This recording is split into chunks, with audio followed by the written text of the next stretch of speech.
जब महादेव के करीब पहुंच गया तो वो महादेव का अपने आप हो जाता, उसको फिर कहीं जाने की जरूरत नहीं पड़ती, उसको फिर कहीं पहुंचने की जरूरत नहीं पड़ती। केवल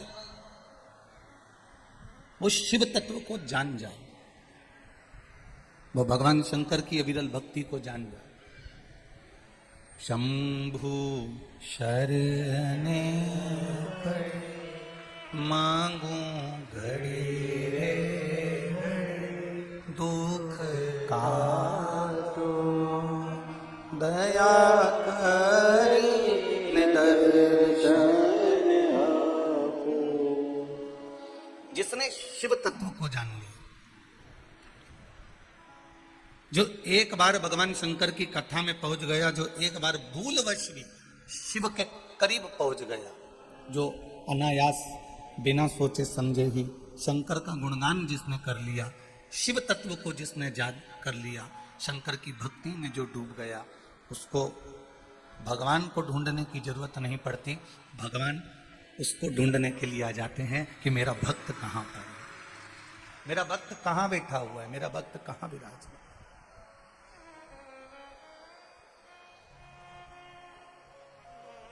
और अच्छे से समझ लीजिए, जैसे कोई आपकी वस्तु खो जाती है,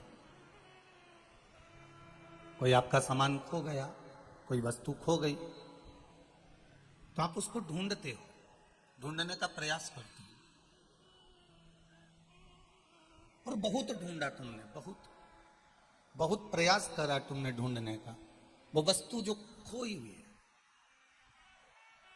अब तुम्हारे कान का बुंदा था, तुम्हारे गले का हार था, तुम्हारे पांव की बिछुड़ी थी, तुम्हारे पांव का पायल थी, तुम्हारे हाथ का कोई चुड़ला, कोई अंगूठी तुम्हारे हाथ की थी, कोई भुजबंद था तुम्हारे हाथ का, कोई कर्णफूल था तुम्हारे कान का, कोई गले का कोई हरवा था, हरवे की कोई पत्ती थी, जो अभी तक तुमसे लगी हुई थी, जो अभी तक तुम्हारे करीब में थी, जो अभी तक तुम्हारे पास में थी। अगर वो तुम्हारे पास की वस्तु, तुम्हारे करीब में रखी हुई वस्तु, तुम्हारे नजदीक में रखी हुई वस्तु कहीं खो जाती है, तो आप उसको ढूंढते हो। जिस तरह तुम्हारे पास में रखी हुई वस्तु, तुमसे लगी हुई वस्तु खो जाए तो तुम उसे ढूंढते हो, उसी तरह जो एक बार शिव महापुराण की कथा में जाकर बैठ जाता है, या मोबाइल पर, फेसबुक पर, या आस्था चैनल पर बैठकर कथा का रसतत्व ग्रहण कर लेता है, और वो फिर अगर शिव को भूल भी जाता है तो शंकर उसको ढूंढने का प्रयास करता है कि मेरा शिव भक्त कहां गया, मेरा ओघड़ी का भक्त कहां गया।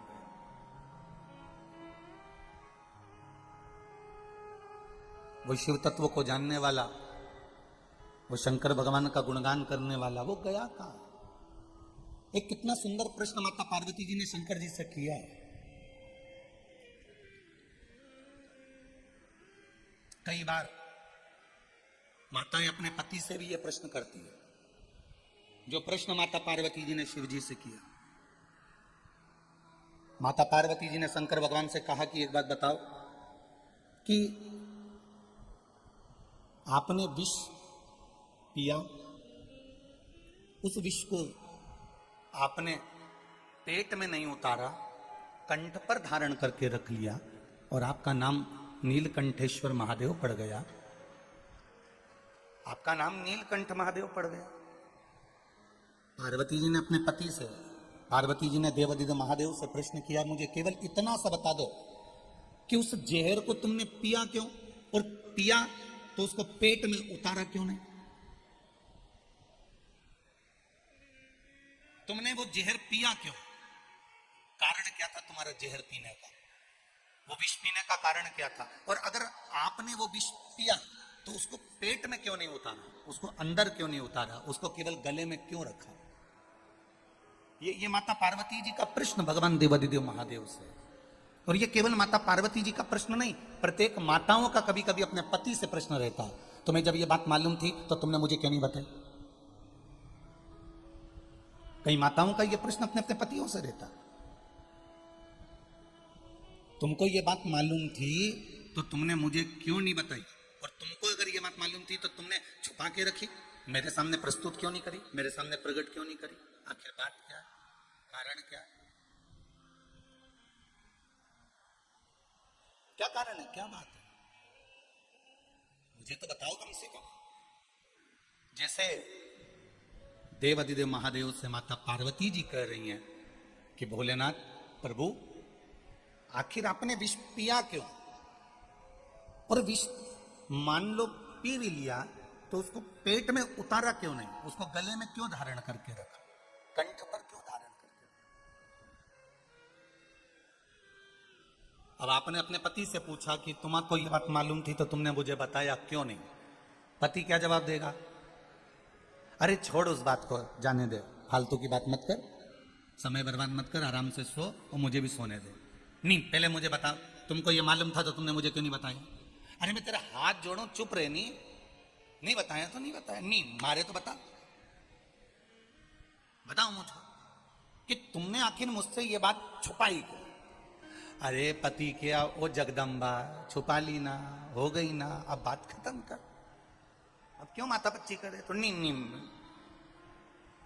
बस जैसे पत्नी अपने पति से बार बार प्रश्न कर रही है, उसी तरह पार्वती मैया शिव जी से प्रश्न कर रही है कि तुमने विष पिया क्यों, और पिया तो उसको पेट में उतारा क्यों नहीं? बस इतना सा प्रश्न है मेरा, उसका उत्तर दे दो। देवाधिदेव महादेव बहुत देर तक सुनते रहे। मेरे महाकाल बाबा, मेरे काल अधिपति, मेरे महाकालेश्वर, मेरे ओमकारेश्वर, मेरे मल्लिकार्जुन, मेरे भीमाशंकर, मेरे श्रीशैलम, मेरे वेद्यनाथ, मेरे सोमेश्वर, मेरे नागेश्वर, मेरे केदारेश्वर, मेरे विश्वनाथ सुनते रहे। और सुनते सुनते मेरे भोलेनाथ जी ने कह दिया, पार्वती वो विष पीने का केवल एक कारण था, अगर वो विष पृथ्वी पर रह जाता, अगर वो विष भूमि पर रह जाता, अगर वो विष देवताओं के पास रह जाता तो जो पीता वो मर जाता, समाप्त हो जाता। पृथ्वी पर रहता तो पृथ्वी समाप्त हो जाती, इसलिए मैंने उस विष को पिया। तो पार्वती जी ने कहा आपने इसलिए विष पिया तो फिर उसको पेट में क्यों नहीं उतारा, उसको गले में क्यों धारण करके रखा, नीचे क्यों नहीं उतारे, अंदर गुटके क्यों नहीं, अंदर गटके क्यों नहीं, अंदर उतारे क्यों नहीं, क्यों नहीं उतारे? शंकर भगवान ने कहा पार्वती मैंने हाथ की हथेली में विष ले तो लिया था, मुख में पी तो लिया था, और उस विष को मैंने कंठ में मुख में ले तो लिया, इतनी में मुझे याद आया कि जितने संसार के जीव हैं, इन जीवों का पेट जब मैं उदर को भरता हूं तब संसार के प्रत्येक मृत्यु लोक में रहने वाले जीवों का मैं पेट भर देता हूं। अगर मैं अंदर इस जहर को पेट में उतारूंगा तो ना जाने कितने जीव जो इस पेट से पल रहे हैं वो नष्ट हो जाएंगे, इसलिए मैंने उसे कंठ पर धारण कर, उसे कंठ पर धारण।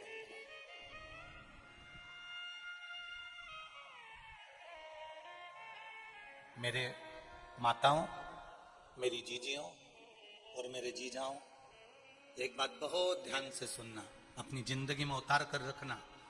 कुछ कुछ बातें अपने जीवन की ऐसी रहती हैं जिसको ना उगला जाता है और ना, बोलो बोलो जम के बोलो, निगला जाता।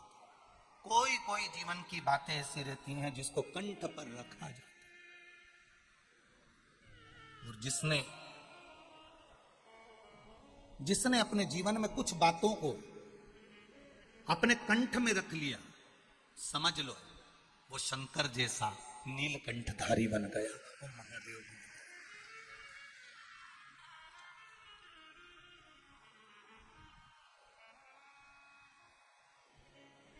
रखो कंठ में। किसी ने अपशब्द कह दिया और तुमने पलट कर अपशब्द कह दिया, उसमें श्रेष्ठता नहीं है।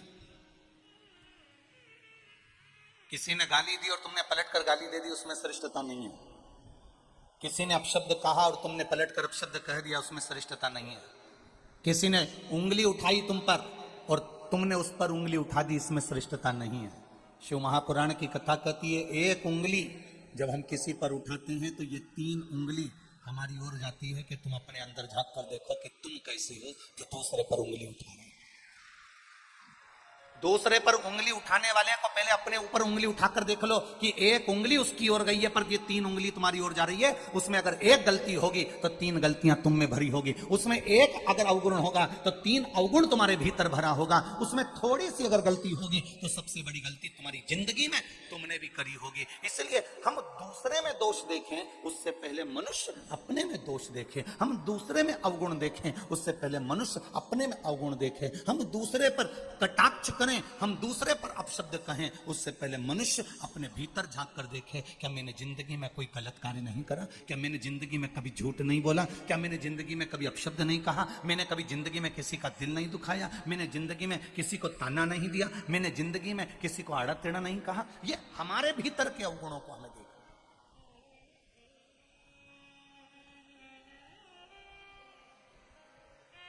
सास बहू को सुधारने में लगी है। बहू बोलो बोलो बोलो, सास को सुधारने में लगी है। देखो हम तो बोले ही नहीं, तुम पहले बोल दी थी। हमारा नाम मत लगाना कि गुरुजी बोले हो। सास बहू को सुधारने में लगी है, बहू सास को सुधारने में लगी है। शिव महापुराण की कथा कहती है सास सुधारते सुधारते सुधारते सुधारते सुधारते सुधारते सिधर जाती है, पर बहू नहीं सुधर पाती है। उसी तरह बहू सास को सुधारते सुधारते सुधारते सुधारते सुधारते सुधारते बेटमा से इंदौर जाके रहना चालू कर देती है, पर सास नहीं सुधर पाती है।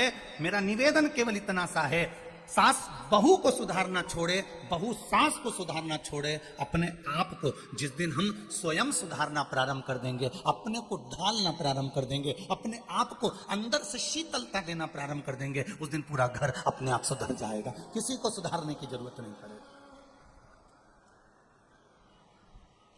एक सास ने बहू से कह दिया, अपने पिताजी के घर से यही सीख के आई है। हो जाता है कभी कभी, सास की सत्ता रहती है कभी कभी। जिस घर में सासू की सत्ता रहती है, रहती। एक नई नवेली बहू आई,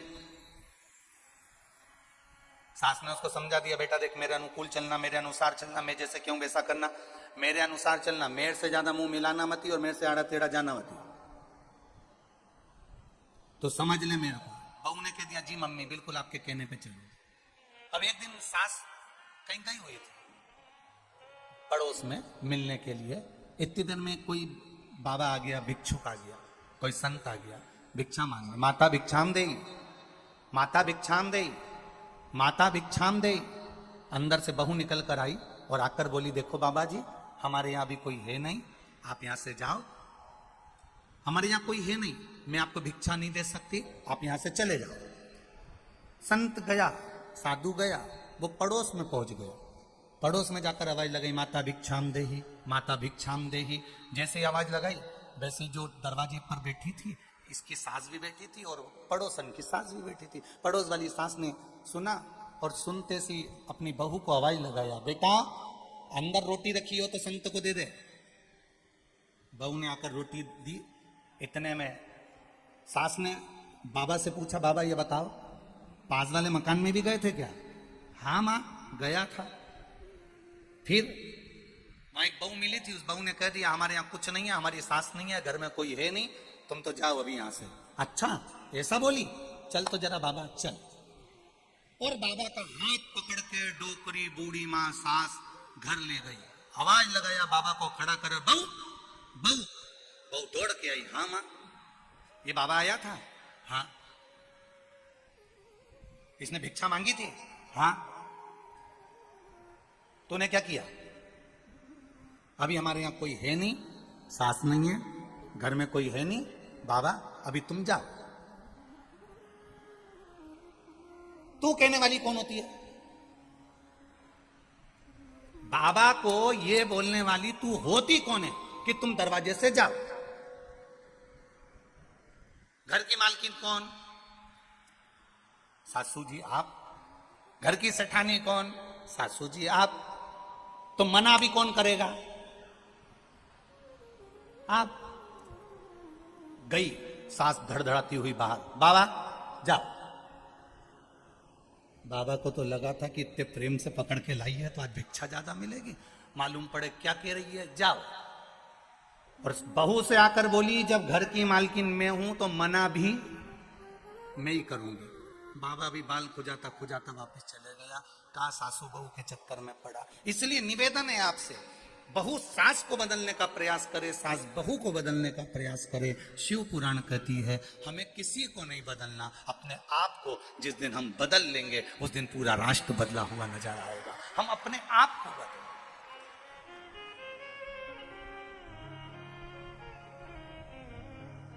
गायत्री परिवार के लोग हमेशा कहते आए हैं, हम सुधरेंगे युग सुधरेगा, हम बदलेंगे, बोलो जम के, युग बदलेगा।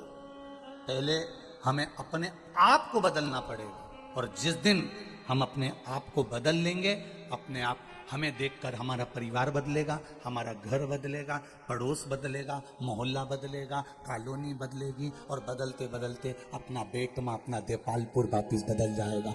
हमें अपने आप को स्वयं को बदल, अपने आप को बदल, स्वयं को बदलने का प्रयास करें।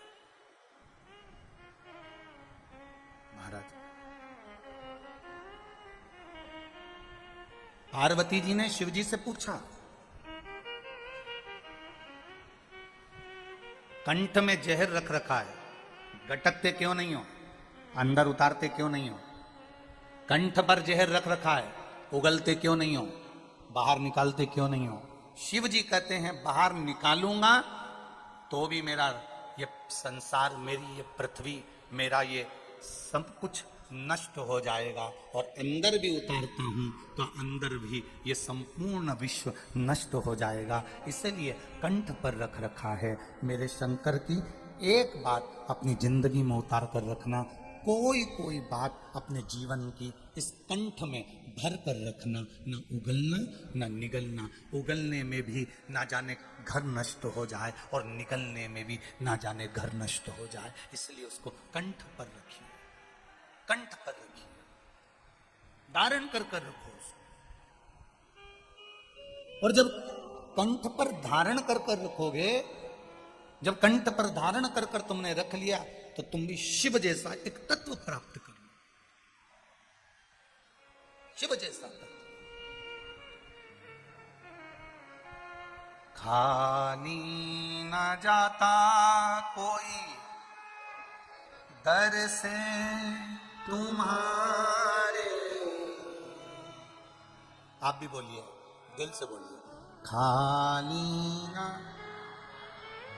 जरा आवाज यहां तक आना चाहिए, दम के बोलो, खाली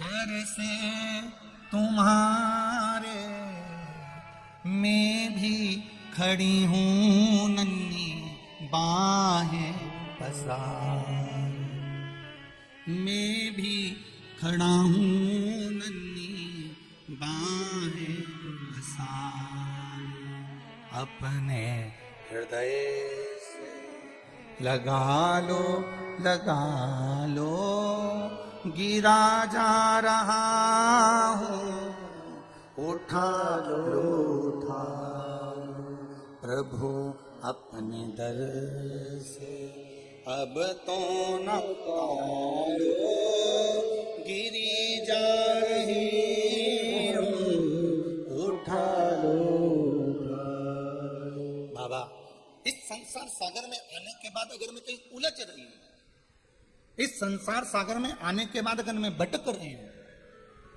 तो मेरे देव अधिदेव महादेव, मेरे शंभु, मेरे ओघड़ी, मेरे दयालु, आपको आकर थामना।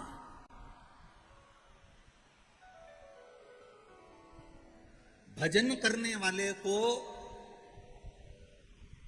परमात्मा ढूंढ लेता है। कैसे ढूंढता है? अजामिल की कथा श्रीमद् भागवत कथा में आती है। भजन करने वाले को भगवान ढूंढता है। जिसने जिंदगी में एक लोटा जल भी अगर देवाधिदेव महादेव को चढ़ाया है, तो उसको ढूंढते ढूंढते मेरे महादेव उसके दरवाजे तक पहुंच ही जाते हैं। ये निश्चित है, निश्चित है। एक पत्र आया है, देखिए उस पत्र में कितना सुंदर भाव व्यक्त किया है उन्होंने।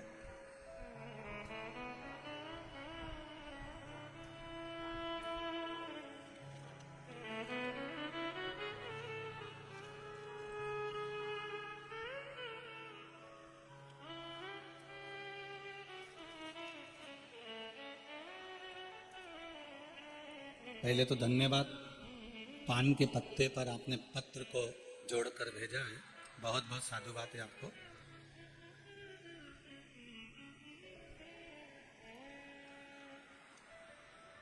मेरा नाम, मैं बेटमा की निवासी हूँ, बेटमा जिला इंदौर की रहने वाली हूँ। चीनू दुर्गेश कुमरावत हूँ।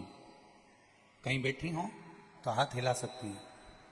मेरा नाम चीनू दुर्गेश कुमरावत, बेटमा जिला इंदौर। कहीं बैठी हो तो हाथ हिलाइएगा, जहां भी बैठी हो। मैं बेटमा की रहने वाली हूँ, चीनू दुर्गेश कुमरावत हूँ। गुरुजी 2007 में मुझे बेटा हुआ और डॉक्टर ने कहा आपको ब्लड लगेगा, तो मैंने अपने परिचित से, मेरे परिवार वालों ने ब्लड डोनेट करवाया। वो ब्लड दूसरा था, मुझे चढ़ना दूसरा था। बाबा की कृपा देखिए गुरुदेव, वो ब्लड मुझे चढ़ भी गया, मैं ठीक हो भी गई, मेरा बच्चा भी ठीक रहा, मैं आ भी गई। समय बीता, तब कुछ इन्फेक्शन हुआ और शरीर में एक सोराइसिस की बीमारी हो गई। सोराइसिस की बीमारी ऐसी होती है गुरुजी कि पूरे शरीर में से खाल निकलती है, चमड़ी निकलती है। गुरुदेव, इंदौर, रतलाम, आप लोग भी हमारे साथ में पत्र पढ़ सकते हो। आस्था चैनल पर पत्र दिखाया जाता है, आप आराम से उस पत्र को पढ़ सकते हो। इंदौर, रतलाम, नीमच, बरनागर, जाने कितने डॉक्टरों को मैंने दिखा लिया, पर वो बीमारी ठीक नहीं हुई। 2007 से लगातार वो बीमारी बनी रही और शरीर से चमड़ी फुकली निकलती रही और वो चमड़ी खाल निकलती रही। सोराइसिस की बीमारी बढ़ती चली गई। लोग मुझसे नफरत करने लगे क्योंकि शरीर में से चमड़ी गिरती थी तो लोग अच्छा नहीं मानते थे। गुरुदेव, सारे इलाज करवाते करवाते 2007 से इलाज करवाते करवाते 2019 आ गया, 20 आ गया, 21 आ गया और इलाज करवाते करवाते जब थक गए तब किसी ने कहा कि शिव महापुराण की कथा टीवी पर आती है, सियोर वाला महाराज बाजता है, वो 1 लोटे जल का कहता है, तू एक काम कर, 1 लोटा जल शिव जी को चढ़ा, बेलपत्र चढ़ा। मैंने वो भी करना प्रारंभ करा, तो भी बीमारी में आराम नहीं लगा।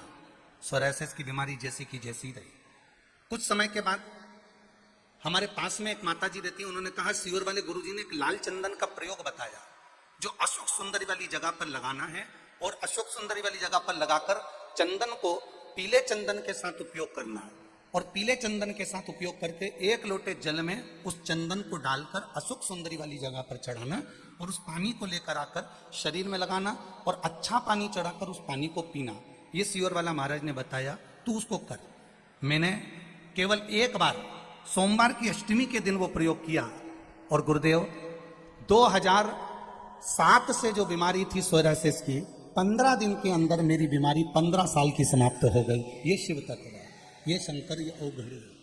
अब मेरा पूरा शरीर ठीक हो गया है गुरुदेव, मैं पूर्ण तरह से स्वस्थ हो गई हूँ। एक और बात कहने के लिए आई हूँ, मेरी भांजी को 9 साल से संतान नहीं थी, गर्भ नहीं ठहर रहा था 9 साल से। उन्होंने सारे डॉक्टरों को दिखा लिया था। तब मैंने अपनी भांजी को कहा कि तू पशुपतिनाथ का व्रत कर। शिवजी का व्रत उसने करना प्रारंभ करा और चौथे सोमवार को ही उसका गर्भ ठहर गया। मैं उसको भी लेकर आई हूँ यहाँ प्रणाम करने के लिए। ये शिव तत्व है, योग घड़ी। शंभु शरणे मांगू दुख दया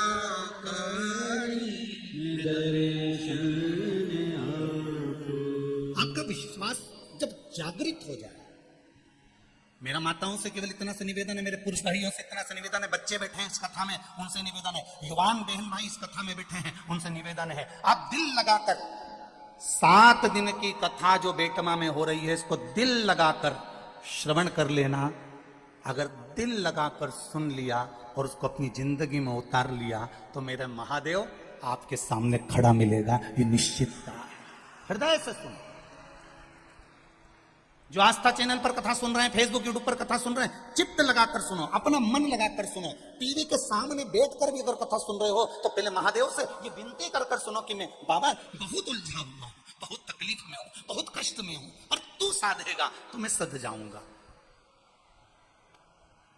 भाग्य बनाने वाला देवता होता है, भाग्य बनाने वाले देव होते हैं, भाग्य बनाने वाला भगवान होता है, किस्मत लिखने वाले देव होते हैं, किस्मत बनाने वाले भगवान होते हैं। पर भाग्य को बदलने की सामर्थ्यता अगर किसी में होती है तो वो देवाधिदेव महादेव में होती है।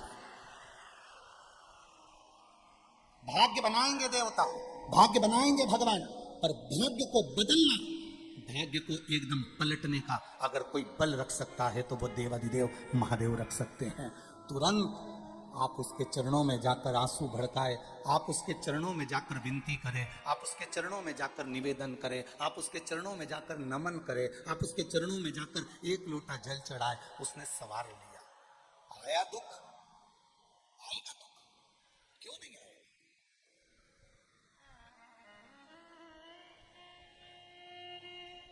आप उसके चरणों में पहुंचे, उसने सवार लिया।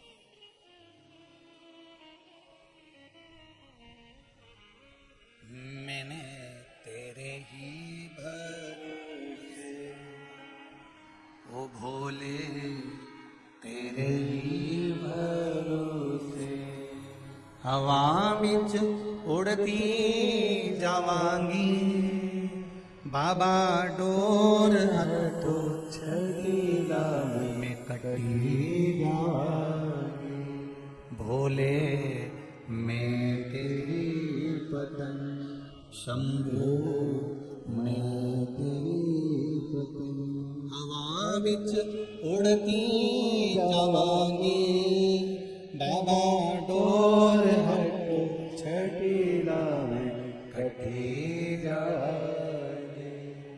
आप उसका भजन कर रहे हो, आप उसका स्मरण कर रहे हो, ढूंढेगा वो आपको।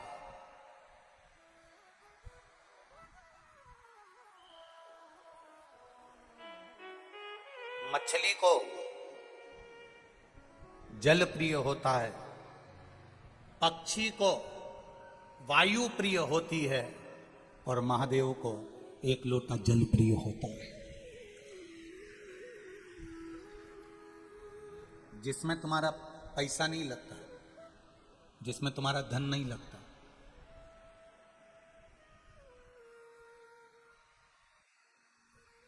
जिसमें तुम्हारा धन नहीं लगता, जिसमें तुम्हारा पैसा नहीं लगता। आप इतने लोग कथा में बैठे हो और इतने समय से मेरी बहनें, मेरी जीजियां और मेरे ये भाई, मेरे जीजाओं, इतने समय से आप कथा सुन रहे हो। इतने लोग बैठे हैं कथा सुनने के लिए। आपने कभी इस व्यासपीठ से सुना कि गुरुजी ने कोई पैसे की चीज बताई हो कि इसमें तुम्हारा खर्चा होगा तब तुम इसमें ऐसा करना?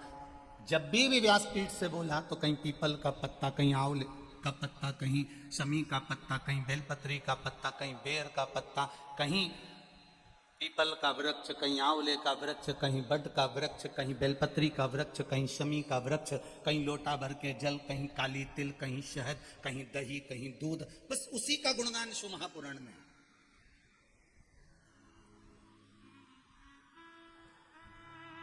कई लोगों को बड़ा बुरा लगता है, कई लोगों को लगता होगा कि महाराज जी कथा में ये सब चीजें बताते होंगे, ये सब चीजें वर्णन करते होंगे। हमारा तो आपसे भी निवेदन है, व्यासपीठ से जितनी भी चीजें आपको बताई जाती है वो सारी पुराणों में से बताई जाती है। एक एक पुराण को ध्यान से पढ़ना। गीता प्रेस गोरखपुर की एक एक पुराण अपने घर के अंदर ले आओ। मत्स्य पुराण, कूर्म पुराण, वामन पुराण, बरहा पुराण, नारद पुराण, भविष्य पुराण, गर्ग संहिता, जितनी पुराण ला सकते हो एक एक पुराण घर में लाओ। उसको धीरे धीरे एक एक लाइन को आराम आराम से पढ़ो। जितनी धीरे धीरे पढ़ोगे उतना धीरे धीरे आपके अंदर उतरते जाएगा। दुनिया के लोगों ने कहा कि सियोर वाले महाराज ने श्री शिवाय नमस्तुभ्यम मन से मंत्र निकाल दिया, वो तो धन्यवाद दूंगा। लोगों ने जब इसका विरोध करा तब ब्राह्मणों ने, संतों ने, साधुओं ने, गुरुजन ने फिर इसको शिव महापुराण में पढ़ना प्रारंभ करा। जब शिव पुराण की विद्येश्वर संहिता में लिखा हुआ मिल गया कि श्री शिवाय नमस्तुभ्यम मंत्र को बोलने वाले का केवल मुख का दर्शन कर लो तो हजारों अश्वमेध यज्ञ का पुण्य फल प्राप्त हो जाता है, तब जाकर लोग उस श्री शिवाय नमस्तुभ्यम को छोड़े। नहीं तो पकड़ कर बैठे थे कि ये मंत्र कहां से आया, ये मंत्र क्यों बोला जाए, इस मंत्र का जाप क्यों करा जाए, इसको क्यों जपा जाए, इसको क्यों बोला जाए, इसका गुणगान क्यों किया जाए। जब उसको पढ़ लिया, समझ लिया, देख लिया, तब मालूम पड़ा एक एक चीज एक एक पुराण में से निकाल कर स्मरण करें।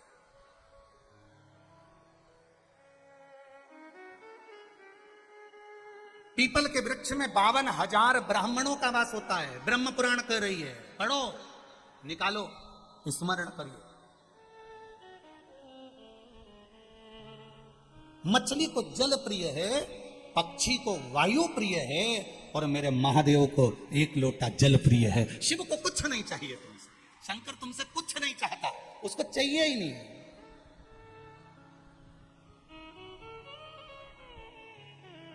वो तो अपने लिए खुद ढूंढता है। एक बार देवाधिदेव महादेव माता पार्वती जी के साथ भ्रमण पर जा रहे थे। घूमते घूमते घूमते घूमते शंकर भगवान,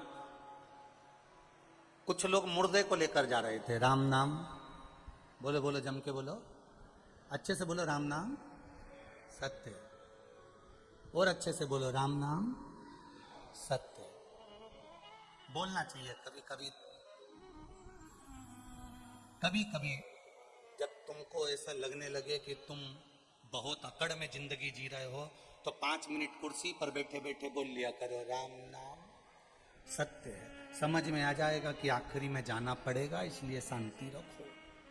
अब राम नाम सत्य कहते कहते कहते कहते गांव के लोग किसी मुर्दे को लेकर जा रहे थे। शंकर भगवान पार्वती जी के साथ में भ्रमण कर रहे थे। भ्रमण करते करते महादेव के, मेरे शिव के कानों में शब्द चले गया, राम नाम सत्य, राम नाम सत्य। शंकर भगवान खुश हो गए, पार्वती को छोड़ दिया, महादेव उस मुर्दे के पीछे पीछे जाने लगे। गांव के लोग बोल रहे राम नाम सत्य, शंकर भगवान खुश होकर चले जा रहे, चले जा रहे, चले जा रहे। जाते जाते गांव के लोग थोड़े आगे गए। आगे जाने के बाद उन्होंने वहां पर जाकर बोलना बंद कर दिया कि राम नाम सत्य है। गांव के लोगों ने बोलना बंद कर दिया। महादेव इतनी धुनी में रम गए राम जी की कि एक वृक्ष के नीचे बैठ गए, बैठे धुनी में रम गए, और गांव के लोग आगे चलकर बोलना बंद कर दिए। थोड़ी देर बाद महादेव की धुनी समाप्त हुई, और महादेव की धुनी जैसी समाप्त हुई, महादेव को लगा गांव के लोग बोल रहे थे, चुप क्यों हो गए, जरा जाकर देखो। महादेव तुरंत अंदर उस मसान में प्रवेश कर गए, उस मसान में, उस शमशान में प्रवेश कर गए। और प्रवेश कर कर मेरे महादेव ने देखा गांव के लोग चुप होकर चले गए। कोई व्यक्ति यहां जल रहा है चिता में, मुझे लगता है ये बड़ा पवित्र व्यक्ति था, इसी के चक्कर में लोग राम नाम ले रहे थे। महादेव इंतजार करे, जैसे ही राख तैयार हुई, महादेव ने सोचा ये व्यक्ति भले चले गया, परंतु इसकी भस्म, इसकी राख मेरे शरीर पर होना चाहिए। महाराज शिव जी ने उस मरे हुए जीव की राख को अपने शरीर पर धारण करा। कहां बैठकर धारण करा? मसान में बैठकर। राख का रा लिया और मसान का मा लिया, दोनों को मिला के क्या हो गया? जम के बोलो जरा, राम। राख का रा लिया और मसान का मा लिया। राख उठाकर मेरे महादेव ने अपने शरीर पर धारण करना प्रारंभ करा। पार्वती जी शिव जी को ढूंढ रही है, भोलेनाथ कहां गए? मेरे शंभु, मेरे त्रिकालदर्शी, मेरे कैलाशी, मेरे अविनाशी शिव कहां है? ढूंढते ढूंढते माता पार्वती शमशान में पहुंच गई। और शमशान में जाकर माता पार्वती जी ने जो देवाधिदेव महादेव को देखा, आज तो मेरे बाबा राख लपेट कर बैठे हो। शंकर जी से पूछा, ये राख क्यों लपेटी? शंकर भगवान बोलते हैं ये राख नहीं है, इसके पीछे चलने वालों ने राम राम कहा था, तो इसकी राख में भी राम समाया था, उस राम को मैंने तन पर लगाया था। ये राख नहीं, ये मेरा राम है जिसको मैंने तन पर लपेट कर बैठा है, तन पर रमाया है। बखान क्या करूं मैं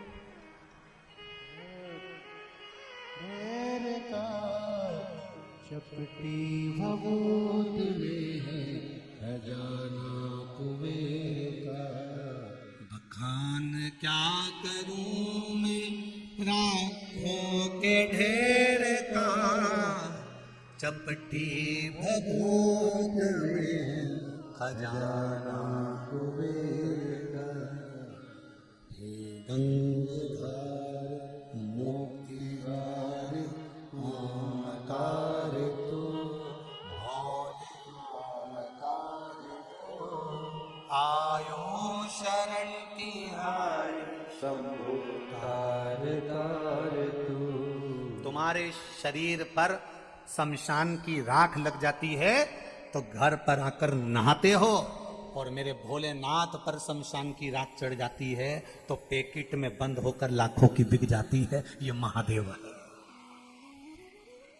उसके शरीर से लगा वो अमृत हो गया। शिवलिंग से राख लगी वो भस्म बन गई, शिवजी से राख लगी वो कुबेर का खजाना बन गई। जब एक राख भगवान शंकर के शिवलिंग को स्पर्श करती है, छूती है, तो वो करोड़ों की हो जाती है। और आप जब महादेव का स्पर्श करते हो तो संसार में आपकी भी कीमत बढ़ जाती है, आपकी भी कीमत।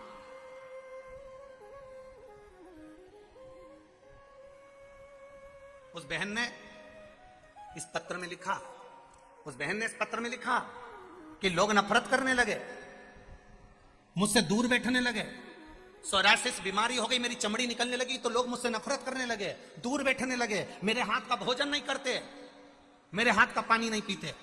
मेरी बीमारी अर्थात दुनिया के लोगों ने तुमको टूटे हुए कांच का टुकड़ा समझकर फेंक दिया, पर वही कांच का टुकड़ा जब महादेव के मंदिर में गया और शंकर भगवान पर एक लोटा जल चढ़ाया तो वही कांच का टुकड़ा वापिस हीरा हो गया। ये शिव है। वो कांच का टुकड़ा दुनिया के लोगों ने उठाकर फेंक दिया, ये कांच का टुकड़ा है, इसको बीमारी हो गई, रोग हो गया, दूर हट गए, कांच का टुकड़ा समझने लगे। टूटा हुआ कांच का टुकड़ा, जो टूटा हुआ कांच के टुकड़ों को भी फेंक देते हैं, वो टूटा हुआ कांच का टुकड़ा भी अगर महादेव के चरणों में पहुंच जाता है, जो दुनिया में ठोकर खाया, दुनिया में धुतकारा गया हो, दुनिया ने उसको लात मारकर भगा दिया हो, वो महादेव के चरणों में गया है। और गए नरसिंह मेहता, जिनकी भाभी ने गाली दी, जिनके भाई ने गाली दी, जिनकी भाभी ताने मारकर निकाल दी, वो नरसिंह मेहता रात को रोते रोते अपनी बेटी नानी बाई को लेकर अगर कहीं गए, अपनी धर्म पत्नी माड़ी गौरी को लेकर कहीं गए तो शंकर जी के मंदिर में गए। नरसिंह मेहता रात भर शंकर भगवान के शिवलिंग को गले लगाकर रोते रहे, रोते रहे, रोते रहे, रात भर रोए। मेरा महादेव सुबेरे प्रसन्न हो गया। नरसिंह तुझे क्या चाहिए? नरसिंह जी कहते हैं मैं सांवरिया सेठ को मानता हूं पर तुम्हारे मंदिर में रोया हूं, कोई बात नहीं, तुझे चाहिए क्या?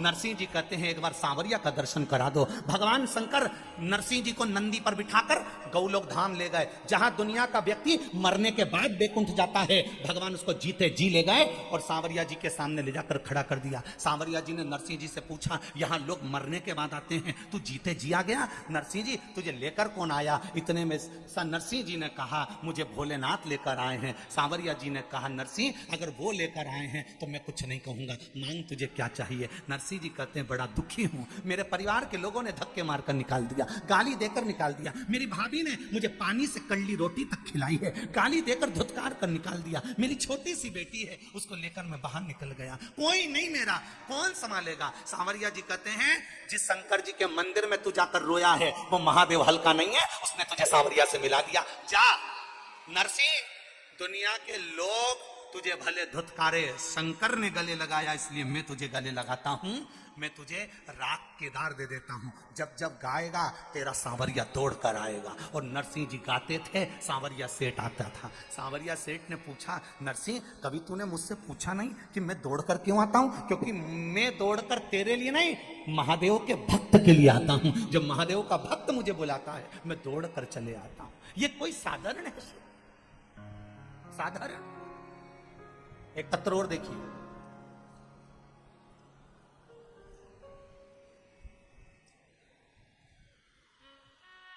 मेरा नाम नैना रूपेश प्रजापति है, मैं राऊ में रहती हूँ, मेरा मायका बेटमा में है। कहीं बैठी हूँ तो हाथ हिला सकते हैं, आप ही हैं? दोनों हाथ हिला दो एक बार। मेरा नाम नेमा रुपेश प्रजापति है। मैं रहू में रहती हूँ। मेरा मायका बेटमा में है। मेरे पिताजी का नाम महेश पटलावदिया है। मैं शिव की महिमा का बखान करना चाहती हूँ गुरुदेव। मैं बेटमा की बेटी हूँ। मेरे पेट में दर्द था। जांच कराने पर पता चला कि मेरे पेट में पथरी है और बच्चेदानी में गठान थी। बहुत इलाज करवाया पर ना पथरी समाप्त हुई ना बच्चेदानी की गठान समाप्त हुई। डॉक्टर ने कह दिया ये गठान दूसरी भी हो सकती है। हम डर गए। मेरे माता पिता ने आपकी कथा टीवी पर सुनी थी, कभी आपको नहीं देखा था। केवल आस्था चैनल पर कथा सुनते थे और आप पर विश्वास करते थे। मेरे माता पिता ने एक लोटे जल का महत्व बताया और कहा बेटी एक लोटा जल बेलपत्र वाला उपाय तुझे बताते हैं और वो कर। तब हमने वो एक लोटे जल का प्रयोग करना प्रारंभ करा। शिव जी को जल चढ़ाती, पानी पीती, बेलपत्र चढ़ा हुआ लेकर आती, खाती। खाते खाते समय निकल गया और फिर हमने वापिस पिताजी के साथ में जाकर डॉक्टर को जांच कराई तो मेरे पेट की गठान भी गल चुकी थी और पथरी भी समाप्त हो चुकी थी। ये शिव तत्व है। बैठिए बहन। श्री शिवाय नमस्तुभ्यम। दोनों हाथ हिला दो एक बार। हर हर महादेव। बैठ जाइए। ये शिव तत्व है। ओ घड़ी उसकी भक्ति, उसका भजन, उसकी श्रद्धा, उसका विश्वास, उसकी दृढ़ता आपको हार नहीं दे सकती। करो भजन उसका, करो स्मरण उसका। शंकर भगवान को जल चढ़ाने वाले को शंकर भगवान को ढूंढना नहीं पड़ता, शंकर भगवान अपने भक्त को ढूंढते हैं। ये श्रीमद् भागवत भी कह रही, भागवत भी कह रही है। केवल शिव पुराण नहीं, अजामिल की कथा कहती है। अजामिल भगवान के भजन में लगा रहता था। अजामिल भगवान की भक्ति करता था। अजामिल भगवान नारायण का स्मरण करता था। भजन करते करते करते करते करते करते अजामिल एक बार मंदिर से निकल कर जा रहा था। किसी वेश्या के भवन के सामने से निकल गया। वेश्या पर उसकी दृष्टि पड़ गई। वेश्या की दृष्टि अजामिल पर पड़ गई। दोनों ने एक दूसरे को देख लिया। दोनों के नयन मिल गए और अजामिल अब मंदिर जाना छोड़ दिया, भजन करना छोड़ दिया, सत्संग करना छोड़ दिया। वेश्या के चक्कर में पड़ गया। वेश्या से उसने शादी कर ली। वेश्या को ही वो अपने घर लिया है। वेश्या से विवाह कर लिया, वेश्या को घर लिया। वेश्या गई। श्रीमद् भागवत में आता है संवाद। कोई पूछे कहां से सुना दी कथा तो श्रीमद् भागवत में पढ़िएगा अजामिल की कथा। मंदिर जाता था अजामिल, भजन करता था अजामिल, आराधना करता था अजामिल, सत्संग करता था अजामिल, संकीर्तन करता था अजामिल, प्रभु की भक्ति में डूबा रहता था अजामिल। केवल एक वेश्या के चक्कर में आ गया। वेश्या से विवाह कर लिया, शादी कर ली, घर आ गए, बच्चे हो गए और बच्चे हुए। अजामिल की धर्म पत्नी उस वेश्या के गर्भ से आखिरी संतान होने वाली है। आखिरी संतान। उसके बाद अजामिल की पत्नी के गर्भ से संतान नहीं होगी। ये आखिरी संतान अजामिल की पत्नी के गर्भ में आने वाली है। गर्भ में। अब क्या करा जाए? ध्यान देना। भजन करने वाले भगवान को नहीं ढूंढते, भगवान भजन करने वाले को ढूंढ लेता है और वही अजामिल के साथ हुआ। आप देखिए प्रभु की लीला देखना। श्रीमद् भागवत कितनी सुंदर वर्णन कर रही है। प्रभु की लीला का चक्र चला। अजामिल की पत्नी के चौथे नंबर का गर्भ था, गर्भ धारण हुआ। वेश्या का जब चौथा गर्भ था, अजामिल की पत्नी का जब चौथा गर्भ था, तब कुछ संत अजामिल के नगर में आ गए। बहुत भूख लगी है, कहीं भोजन मिल सकता है? बहुत भूख लगी है, कहीं भोजन मिल सकता है? कहीं भोजन मिल जाए, बहुत भूख लगी है, बहुत भूख लगी।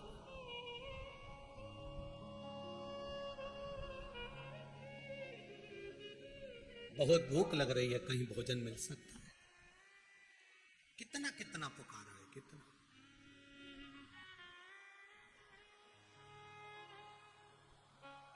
एक जगह पर संत गए, भैया भूख लग रही है, हम 8-10 संत हैं, भोजन मिलेगा? हाँ मिल जाएगा। आप ब्राह्मण हो, कोई संत हो, कोई गुरु हो, कोई साधक हो, कोई उपासक हो, नहीं नहीं नहीं नहीं, हम ब्राह्मण नहीं है। क्या आपके गांव में कोई ब्राह्मण का घर है? आपके गांव में कोई ब्राह्मण का घर है? तब गांव के लोग हंसकर बोले, हमारे गांव में एक ही ब्राह्मण का घर है, वो है अजामिल का। पर अजामिल तो ब्राह्मण है, पर उसकी धर्म पत्नी वेश्या है। जिस वेश्या से उसने शादी कर ली है, तो इतने में संतों ने कह दिया, उस वेश्या ने ब्राह्मण से शादी करी तो वो वेश्या नहीं रही, वो ब्राह्मणी हो गई है। इसलिए हम उसके घर में जाकर हम भोजन पाएंगे। और सारे संत उस ब्राह्मण के घर चले गए। आवाज लगाई, अजामिल अजामिल अजामिल अजामिल। अजामिल दौड़ कर बाहर आया। भगवान क्या बात है, आज इतने सारे संत मेरे यहां आए, क्या बात है, बोलिए क्या दूं मैं आपको? अजामिल बहुत भूख लगी है। अजामिल ने कहा, मैं ब्राह्मण जरूर हूं, परंतु मेरी धर्म पत्नी वेश्या है। संतों ने कहा, ब्राह्मण से शादी कर कर ब्राह्मणी हो गई, कोई बात नहीं, उससे कहो भोजन बनाएगी और हम खाएंगे। अजामिल ने कहा, मैं भोजन तो बनवा दूंगा और भोजन खिलवा भी दूंगा, मना नहीं है, पर देने के लिए दक्षिणा नहीं है मेरे पास। नहीं तो संत जब भोजन करने के बाद उठकर जाते हैं तो कहते हैं कि लाओ जरा दक्षिणा दो। अब तुम कहो कि दक्षिणा दो, तो मैं कहां से देने वाला, मेरे पास में दक्षिणा नहीं। संतों ने कहा, हमको दक्षिणा नहीं चाहिए। पक्का? पक्का, 1 रुपया भी नहीं दूंगा, मत देना, तो भोजन करा दे। अजामिल ने अंदर जाकर अपनी धर्म पत्नी से कहा, सुनो, संत आए हैं, भोजन बनाओ। अजामिल की पत्नी ने भोजन बनाया, भोजन कराया। कराने के बाद ब्राह्मण जैसी भोजन करके उठे, उठते से ही अजामिल से बोले, अजामिल अब दक्षिणा दो। अजामिल ने कहा, मैंने आपको कहा था कि मैं दक्षिणा नहीं दूंगा, मेरे पास देने के लिए नहीं है, मैं आपको दक्षिणा नहीं दे सकता।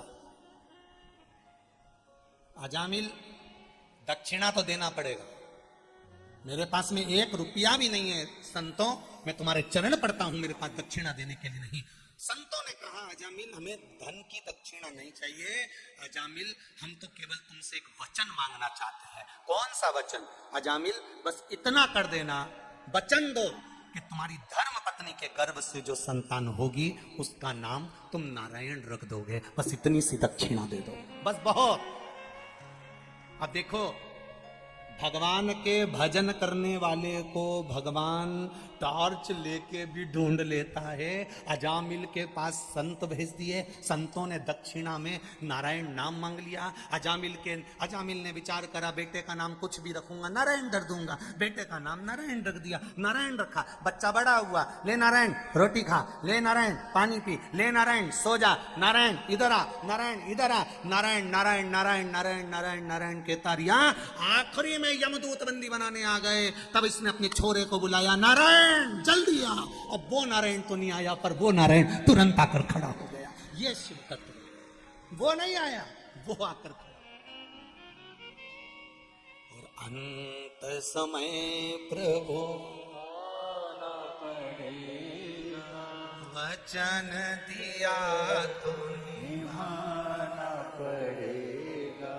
आए ना आए प्रभु कुटुंब कबीरा, अंत समय प्रभु आना पड़ेगा। अब वो नारायण नहीं आया, पर वो नारायण आ गया। अर्थात भगवान ने, अजामिल गलत रास्ते पर चला गया था, अजामिल गलत मार्ग पर चला गया था, अजामिल वेश्या के संग पड़ गया था, तो भी भगवान ने मन में सोचा, इसने बचपन में मेरा भजन करा, इसने जवानी में मेरा भजन करा, अब बिगड़ गया, कोई बात नहीं, फिर पकड़कर अपनी ओर ले जाता हूं। और भगवान ने संतों को भेजकर अजामिल के बेटे का नाम नारायण रखकर उसको वापिस बैकुंठ पहुंचा दिया। ऐसा होता है भगवान, जिसने एक बार बचपन में, जवानी में, अधेड़ी में, बुढ़ापे में जिसने देवाधिदेव महादेव को जल चढ़ाया है, शिवालय तक गया है, शंकर के मंदिर तक गया है, शिव महापुराण तक गया है, बाद में भले उसने जाना छोड़ दिया, पर मेरे महादेव ने उसका दरवाजा नहीं छोड़ा, उसके दरवाजे जाता रहा।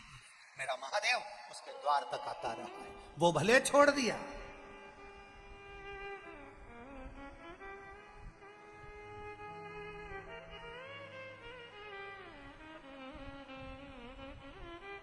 समय देखकर कभी कथा मत सुनना, समय देखकर कभी मंदिर मत जाना, समय देखकर कभी भजन मत करना।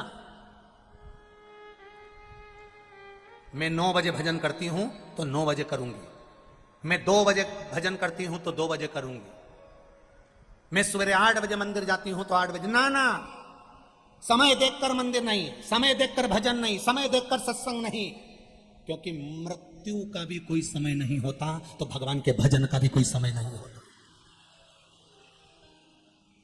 मौत का कोई समय नहीं है, मृत्यु का कोई समय नहीं है। कब अटैक आ गया चले गए, कब शुगर बढ़ गई चले गए, कब बीपी बढ़ गया चले गए, कब घबराहट हुई चले गए। जीवन का किसका ठिकाना? मृत्यु तुरंत आती है, गया। कौन ने देखा? कौन? कभी कभी मोबाइल पर कोई कोई मृत्यु की कहानी बड़ी विचित्र आती है। एक व्यक्ति नाच रहा है, नाचते नाचते गिर जाता है, कोई बैंक में पैसा गिन रहा है और गिनते गिनते ही गिर जाता है, कोई मार्केट में सब्जी खरीद रहा है, खरीदते खरीदते ही गिर जाता है। ये जीवन मृत्यु सत्य है, आए कभी भी आ सकता, कहीं पर भी कोई निश्चितता नहीं है।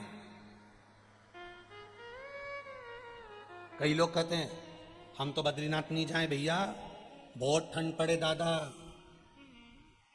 गाड़ी भी सही नहीं चले दादा, खूब खाई, खूब कीचड़, खूब रोड खराब, मर गए तो सारा गांव का लोग गया, ये डर के मारे नहीं गई, और मालूम पड़े बाथरूम में नहा के बाहर आ रही थी, पैर पोछनी पे पांव फिसला, ने नीचे भड़ी की, ने यहां लगी, ने गई, और वो 10 गए थे, आराम से आ गए। मृत्यु कहीं पर भी आ सकती है। राजा परीक्षित को कांच के महल में बंद कर कर रख दिया था कि तक्षक नाग नहीं आएगा, अनार के रस के गिलास में पेंदी में चिपक कर चले गया, मृत्यु आई। बस उस परमात्मा से कहना, हे नारायण, हे भोलेनाथ, मेरे त्रिकालदर्शी, मेरे कृष्णा, मेरे राम, मेरे गोवर्धन नाथ, मेरे श्री जी बाबा, मेरे सांवरिया सेठ, हे मेरे ठाकुर, हे मेरे शंभु, हे मेरे विश्वनाथ, हे मेरे सोमनाथ, इतनी कृपा जरूर करना मेरे भोलेनाथ। जैसे बच्चा आता है, किसी का जन्म होता है तो 9 महीने पहले मालूम पड़ जाता है कि ये आने वाला है। आपसे निवेदन भोलेनाथ, आने की सूचना जैसे 9 महीने पहले दे देते हो, जाने की सूचना 9 मिनट पहले भी दे दोगे तो मैं राम कह लूंगा। बस इतनी कृपा कर देना। आने की सूचना तुम 9 महीने पहले दे देते हो कि 9 महीने पहले सूचना मिल जाती है कि ये आने वाला है। जाने की सूचना 9 मिनट पहले भी अगर दे दोगे तो मैं राम कह लूंगा, कृष्ण कह लूंगा, शिव कह लूंगा और मैं चला जाऊंगा। पर सूचना नहीं मिल पाती, हमें मालूम नहीं पड़ पाता कि मृत्यु कब लिखी है, कहां लिखी, कैसे लिखी, कैसे लिखी।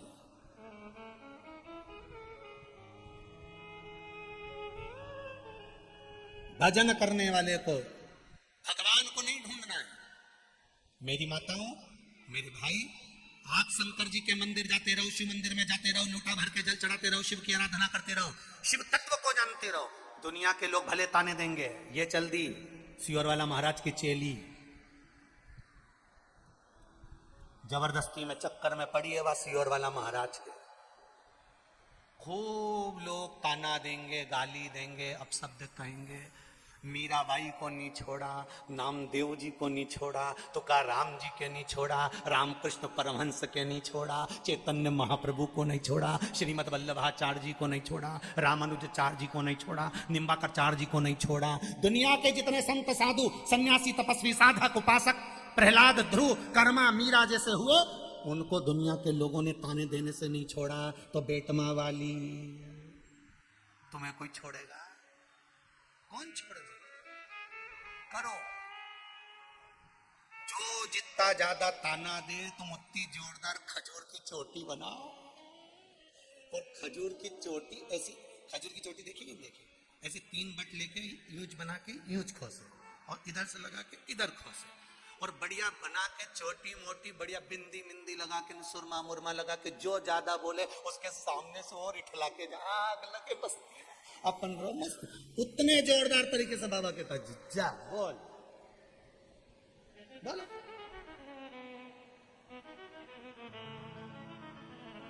अब सौंप दिया इस जीवन का सब भार तुम्हारे हाथों में, हे हार तुम्हारे हाथों में, सब कुछ मेरे बाबा के हाथ। कहे दुनिया के लोग, गाली दें दुनिया के लोग, अपशब्द कहें दुनिया के लोग, ताना दे दुनिया के लोग, जितनी जितनी ठोकर लगेगी, जितना जितना ठोकर लगेगी, जितना जितना अपशब्द कहा जाएगा, जितना जितना ताना दिया जाएगा, जितनी जितनी गाली दी जाएगी, जितना जितना अपशब्द कहा जाएगा, उतने उतने सोने को जितना जितना तपाओगे वो उतना निखरता चले जाएगा। आप निखरते जाओ, वो तपाए, वो गालियां दे, वो अपशब्द कहे।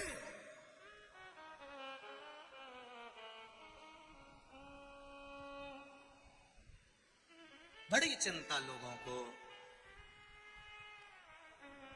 खुशी मनाना चाहिए, पूरे भारत के लोगों को, पूरे विश्व के लोगों को खुशी मनाना चाहिए। जिन शंकर जी के मंदिर में कोई नहीं जाता था, जिन शंकर जी के मंदिर के ताले नहीं खुलते थे, सवेरे पंडित जी जाकर अकेले आरती करते थे, बंद कर कर शाम को आरती करने जाते थे, जिन मंदिर में कोई जाता नहीं था, आज उन शिवालय में दिन रात भीड़ बड़ी पड़ी हुई है। इसकी खुशी सनातन धर्म को होना चाहिए, इसकी प्रसन्नता पूरे सनातन धर्म को होना चाहिए। विद्वान ब्राह्मणों को प्रसन्नता मनाना चाहिए, ढोलक और मंजीरे बजाना चाहिए कि इन मंदिरों में कोई नहीं जाता था, उन मंदिर में आज जल चढ़ाने वाले आ रहे हैं, उस मंदिर में आज शिवालय में दर्शन करने वाले आ रहे हैं। मंदिर में केवल मूर्ति रहती है, उस मंदिर में रौनक नहीं रहती। जिस मंदिर में मूर्ति के साथ में भक्त आते जाते रहे, उस मंदिर में चमक बढ़ती चली जाती है। मंदिर में धन से मूलता मत रखो कि मंदिर में 10 रुपए चढ़ेगा कि 5 रुपए चढ़ेगा कि कोई चढ़ा रिया कि नहीं चढ़ा रिया। भले 1 रुपया मंदिर में ना चढ़ाए, पर मंदिर में भक्त जरूर आए। अगर मंदिर में भक्त आएगा और भगवान उसकी झोली भर जाएगा तो वो मंदिर में भी 4 चांद लगा जाएगा। पहले आन दो, मंदिर के अंदर प्रवेश करने दो, मंदिर के अंदर प्रवेश तो करे पहले वो, मंदिर के अंदर आए तो पहले वो।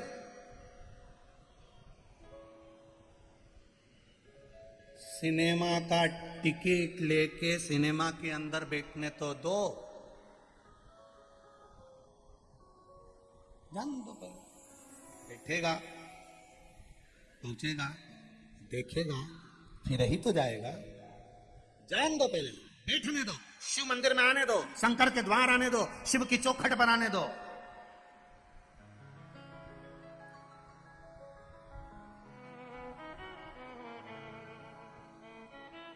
एक पत्र आया है, विश्व हिंदू परिषद बजरंग दल बेटमा प्रखंड, विश्व हिंदू परिषद बजरंग दल बेटमा प्रखंड। गुरुजी, हम आपका सम्मान करना चाहते हैं केवल इसी बात के लिए कि जो मंदिर खाली पड़े थे, हमने सारी दुनिया के लोगों ने पूरी जान झोंक दी थी लोगों को मंदिर तक पहुंचाने के लिए, पर मंदिर तक नहीं पहुंच पाते थे। पर ऐसी अलख जगी कि पूरा राष्ट्र आज मंदिरों के अंदर जाकर बैठा हुआ है। यह राष्ट्र, मैं विश्व हिंदू परिषद बजरंग दल बेटमा को बहुत बहुत साधुवाद देता हूं, धन्यवाद देता हूं कि आपकी भक्ति बड़ी प्रबल है, आपने विश्वास रखकर ये बात लिखकर भेजी। बहुत बहुत साधुवाद पूरे विश्व हिंदू परिषद बजरंग दल को, बहुत बहुत साधुवाद। एक विश्वास, आपकी जागरूकता, पहुंचो शिव के मंदिर तक, शिव के शिवालय तक जाइए, दिल की बात कहने के लिए जाइए, दिल की बात।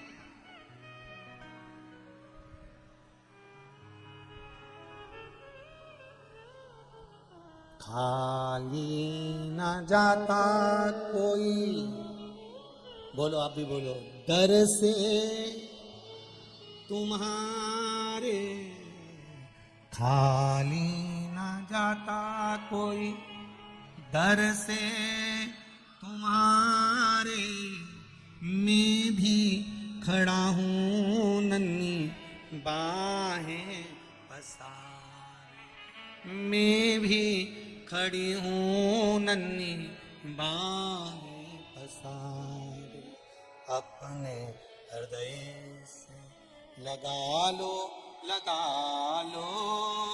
गिरा जा रहा हूं, उठा लो, उठा प्रभु अपने दर से अब तो न टालो, गिरा जा रहा हूं, उठा लो। प्रार्थना करिए उससे, निवेदन करिए उससे। और जब भक्ति का बल बढ़ता है, जब विश्वास बढ़ता है, जब दृढ़ता बढ़ती है, जब श्रद्धा बढ़ती है, जब विश्वास बढ़ता है, तब परमात्मा स्वयं प्रकट होता है। 3 दिन कथा को हो गए, आज कौन सा दिन है? जम के बोलो जरा, चौथा दिन है। 3 दिन कथा को हो गए, आप घर से चले होगे तब आपको गर्मी लगी होगी, घर से निकले होगे तो धूप लगी होगी। 3 दिन से कथा चल रही है और चौथा दिन है। 4 दिन से जैसे ही 1 बजे कथा चालू होती है, बाबा अपना हाथ करके छाया कर कर बैठ जाता है।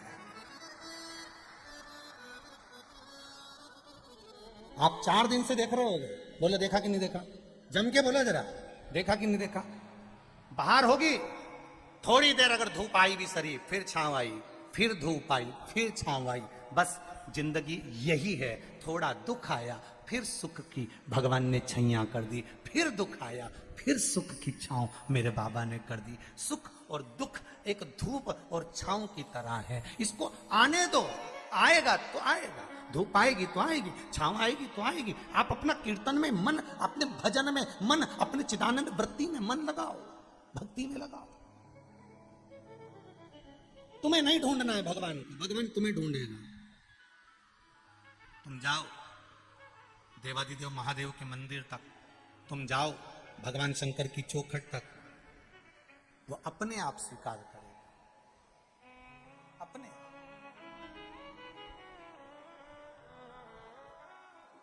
प्रभु हम भी शरणागत हैं, स्वीकार करो तो जाओ।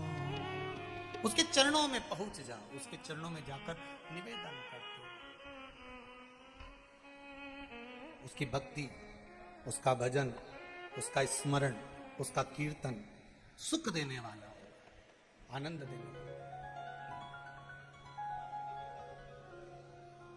इसीलिए शिव महापुराण की कथा कहती है, शिव के सिवा कहीं दिल ना लगाना, शिव के सिवा दिल नहीं तो पड़ेगा तुझे आंसू बहाना, नहीं तो पड़ेगा तुझे आंसू बहाना, नहीं तो पड़ेगा तुझे आंसू बहाना, नहीं तो पड़ेगा तुझे आंसू बहाना, शिव के सिवा कहीं दिल ना लगाना। बाबा देवादिदेव महादेव से प्रार्थना करें, विनती करें, दिल से, हृदय से बाबा देवादिदेव महादेव से विनय करें। बाबा, कथा के पंडाल में बैठकर हम आपकी स्तुति कर रहे हैं, स्मरण कर रहे हैं, आपकी कृपा दृष्टि सदा चाहिए। मूल मंत्र का जाप करिए। श्री शिवाय नमस्ते, श्री शिवाय नमस्ते, श्री शिवाय नमस्ते, श्री शिवाय नमस्ते, श्री शिवाय नमस्ते। भोला सब दुख काटो,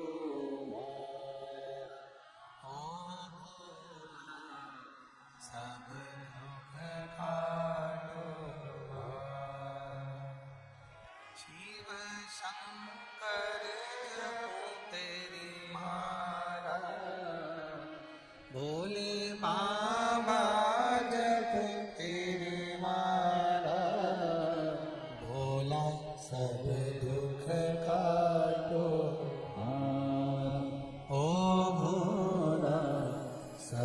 दुख काटो हमारा।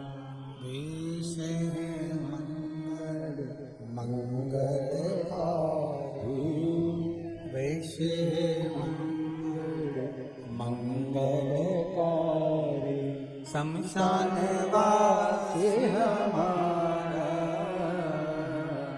शमशान वासी हमारा, भोला सब दुख काटो हमारा, ओ भोला सब दुख काटो हमारा। शिव कथा कह रही है।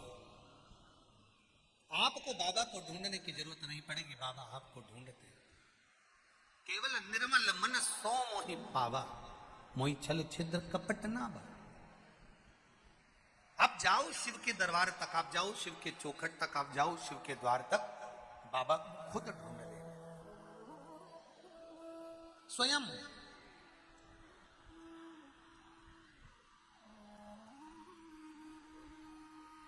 अपनी भक्ति के बल को बढ़ाना पड़ेगा हमको। दुनिया ताने देगी, दुनिया गाली देगी, दुनिया अपशब्द कहेगी, फिर भी आपका विश्वास नहीं डिगना चाहिए, आपका भरोसा नहीं टूटना चाहिए। माता पार्वती मैया का जो अवतार हुआ, ये माता सती, दक्ष प्रजापति की कन्या माता सती, जो शिव जी के साथ में ब्याहीन थी, और विवाह होने के बाद माता सती को भगवान देवाधिदेव महादेव लेकर कुंभज बाबा के आश्रम में, शिव महापुराण की कथा कह रही है कि कुंभज बाबा के आश्रम में माता सती को लेकर गए, अगस्त बाबा के यहाँ ले जाकर, कुंभज बाबा के यहाँ ले जाकर अगस्त ऋषि के यहाँ कथा को सुनने बैठे।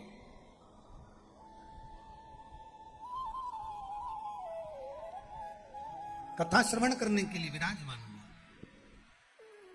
पर कथा में मन महादेव जी का लगा, सती मैया का नहीं लगा। थोड़ा सा ध्यान देना इस कथा पर।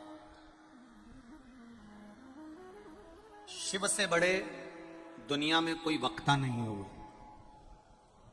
शंकर भगवान ने कथा कही, माता पार्वती जी ने सुनी। वही कथा एक तोते के बच्चे ने सुन ली थी, जिसने वेद व्यास जी को कही। वेद व्यास जी ने वही कथा शास्त्रों में, पुराणों में वर्णन करी, जिसको आज तक दुनिया के लोग आज तक बाच रहे हैं, आज तक बाच रहे हैं। शिव जी जैसा कोई वक्ता नहीं। और शिव महापुराण की कथा कह रही है, भगवान शंकर का संवाद कह रहा है, शिव जी जैसा वक्ता नहीं और शिव जी जैसा कोई श्रोता नहीं।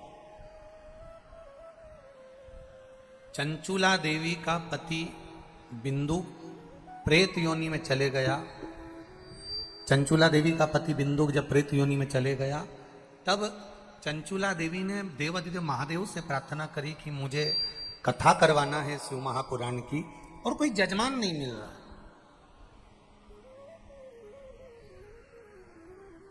इस कथा का कोई जजमान नहीं है।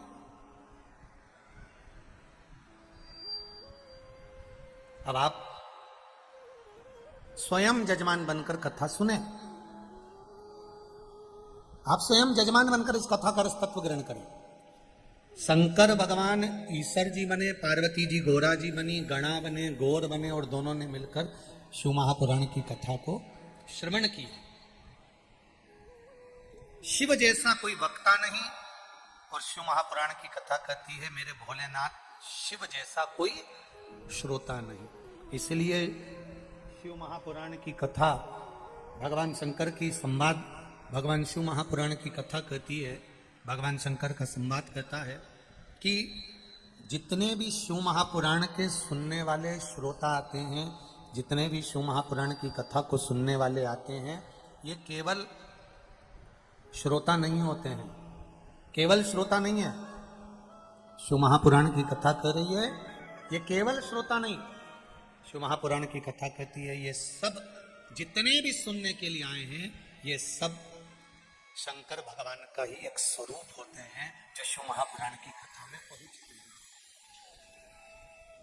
स्पीकर बंद है बड़े, ये स्वयं शिव का एक स्वरूप है। ये स्वयं शंकर भगवान का एक प्रतिबिंब स्वरूप है। मैं फिर धन्यवाद देना चाहूंगा आदरणीय विशाल जी पटेल जी को और उनकी पूरी मित्र मंडली को, और धन्यवाद देना चाहूंगा बेतमा के एक एक बच्चे को, एक एक व्यक्ति को, जो शंकर के रूप में आए हुए इतने सारे भक्तों की सेवा में रात दिन लगे हुए हैं। ऐसे बेतमा निवासियों को बहुत बहुत साधुवाद। आप किसी दूसरे की सेवा नहीं कर रहे, आप किसी दूसरे की सेवा में नहीं लगे हो, आप देवोदित महादेव की सेवा में लगे, शिव की सेवा। शिव महापुराण की कथा कर रही है। सती मैया को लेकर बाबा देवादिदेव महादेव भगवान शंकर मां सती को लेकर कुंभज बाबा के आश्रम में, अगस्त ऋषि के आश्रम में पहुंच गए। और अगस्त ऋषि के आश्रम में जब पहुंचे, माता सती का मन कथा में नहीं लगा। माता सती का मन नहीं लगा कथा में, शिव जी का मन लग गया। कई लोग ऐसे आते हैं कथा में, कई लोग ऐसे मिलेंगे जो कथा में जाकर बैठते जरूर हैं, कथा सुनने बैठते जरूर हैं, कथा में पहुंचते जरूर हैं, कथा श्रवण करने के लिए जाते जरूर हैं, पर उनका मन, उनका चित्त, उनकी वृत्ति, उनका हृदय, उनके श्रवण कथा में नहीं पहुंच पाते। पहुंच जरूर गए,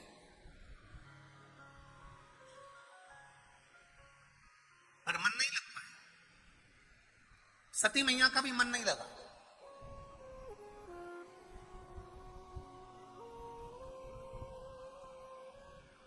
कथा शिव महापुराण की कथा कहती है, शिव जो कामना लेकर बैठता है, जो मन में सोचता है, देवादिदेव महादेव वो उसका पूरा करते हैं। जिस कामना से बैठा, सती मैया काम बैठी है शिव पुराण सुनने के लिए, सती मैया बैठी है कुंभज बाबा के पास कथा सुनने के लिए, पर सती का मन नहीं लगा। सती ने क्या मन में सोचा? माता सती ने विचार करा, मेरे पति भी मुझको कहाँ लेकर आए। विवाह होने के बाद तो लोग लेकर जाते हैं अपनी धर्म पत्नी को कहीं घुमाने के लिए, और मेरे पति लेकर आए कथा सुनाने के लिए। इससे तो अच्छा है मेरा ये शरीर जलकर भस्म हो जाए तो अच्छा। सती मैया ने जो सोचा, शंकर भगवान कुंभज ऋषि के चेहरे को देखकर पहचान गए। कुंभज बाबा से शिव जी ने पूछ लिया, आप मुस्कुरा क्यों रहे हो? कुंभज बाबा ने कहा, सती कथा सुनते सुनते अपने मन में कुछ मांग रही है। शिव जी ने पूछा, कथा सुनते सुनते अगर कुछ मांगा जाए तो पूरा होता है? होता है, बिल्कुल होता है।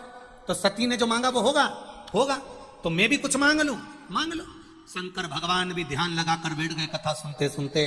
अब कुंभज बाबा से पूछा भोलेनाथ जी ने कि सती ने क्या मांगा और मैंने क्या मांगा? तो कुंभज बाबा ने कह दिया, सती ने सोचा कि मैं जलकर भस्म हो जाऊं तो अच्छा, और आपने सोचा कहीं से राम का दर्शन हो जाए तो अच्छा। दोनों को वही की वही होगा। सती मैया जलकर भस्म हुई और शंकर भगवान को राम जी का दर्शन हुआ। जो मांग, एक पत्र आया है,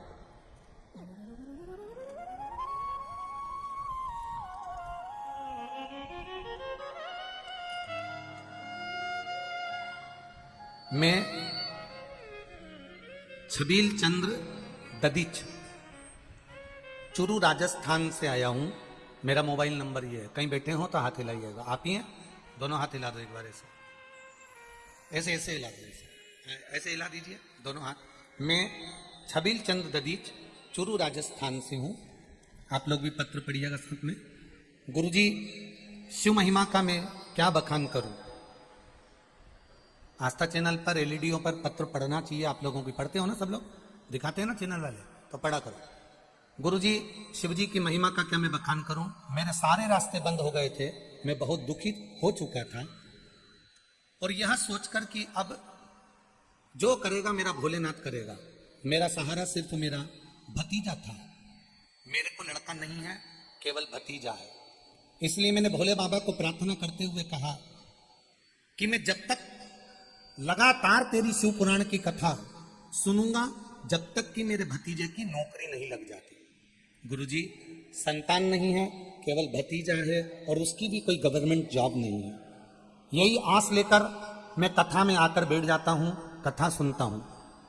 जब तक मेरे भतीजे की नौकरी नहीं लग जाती तब तक मैं कथा नहीं छोड़ूंगा, हर कथा में जाऊंगा। और गुरुदेव, मैं व्यासपीठ के सामने बैठकर कथा सुनता हूं, हर कथा में पहुंच जाता हूं। इस कथा में सुनते सुनते 3 कथाओं का क्रम हुआ और आज ही सवेरे शिव पोथी को नमन कर रहा था और फोन आया कि मेरे भतीजे का BSF में नौकरी लग गई। मैं बाबा को प्रणाम करता हूं। श्री शिवाय नमस्तुभ्यम। एक बार दोनों हाथ हिला दो, हर हर महादेव। चुरू राजस्थान से मैं छबील चंद ददीज। बैठिए ददी जी। श्री शिवाय नमस्तुभ्यम। जो जिस कामना से आता है, जो जिस आस से आता है, जो जिस विश्वास से आता है, बाबा उसकी सुनता है। यह कथा पूरी हो जाएगी।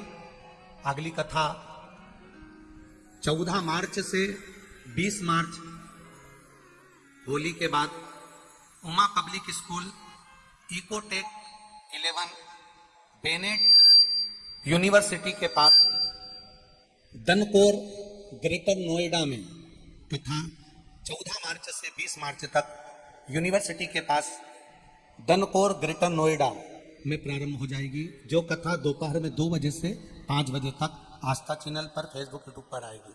जो ग्रेटर नोएडा के आसपास के लोग हैं, गाजियाबाद के आसपास के लोग हैं, वो एड्रेस का ध्यान रखेंगे। इकोटेक 11, इकोटेक 11, 11, बेनेट यूनिवर्सिटी के पास दनकोर ग्रेटर नोएडा 14 मार्च से 20 मार्च तक ये कथा चलेगी। एक निवेदन और करना चाहेंगे। जो भी कथा सीहोर समिति देती है उस कथा का स्वयं वर्णन समिति करती है।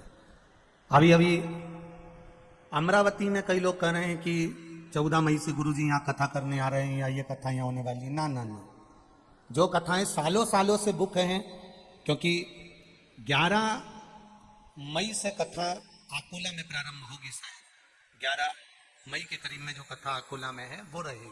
कई लोग गलत गलत अफवाहें उड़ा देते हैं कि गुरुजी हमारे यहाँ कथा करने आ रहे हैं या वहाँ कथा करने आ रहे हैं।